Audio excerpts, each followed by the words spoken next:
Good morning, Rabbi. Thank you for coming. Please help yourself to breakfast and honestly sponsored. The Torah says, "Vayidabur Hashem Moshe." God spoke to Moshe after the death of the two sons of Aaron, when they approached Hashem before God, when they died.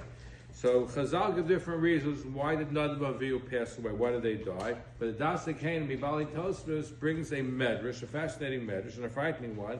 It says, "Bachur achla eish v'sulosav lahu." Fire consumed his young men, and his maiden had no marriage celebration. So why were they consumed by fire? The medrash says is because Nadav and Avihu were men of stature, and they were single, and they said, no woman is good enough for us. Our uncle, Moshe Rabbeinu, is the king. Our father is the high priest. We have an uncle, Nadav and Avihu, who's a Nasi. Moshe Rabbeinu is the king. King. He's the king. But he's considered. He has the status of a king, and I'm quoting the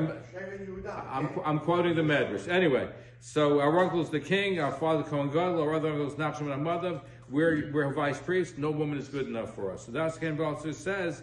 He says, and with this we can understand something else. The Torah is very judicious in its words. The Torah says that God spoke to Moshe after the death of his two sons of Aaron, and then it says, "Vayamusu," they died. Why does it say that they died twice in the same pasuk?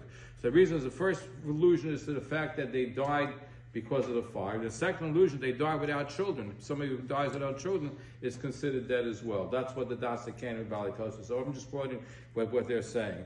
So it's a lesson for us. I know we have a Shidduch crisis today, and Rabbi Fan writes that maybe we have to be a little less looking for every box checked off.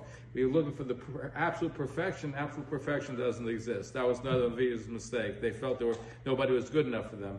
And perhaps people looking for a shidduch, including the parents, have to be a little bit more humble and not realize that every box has to be checked off, but to find the appropriate person. But nobody is completely perfect, not even myself. Anyway, have a wonderful day.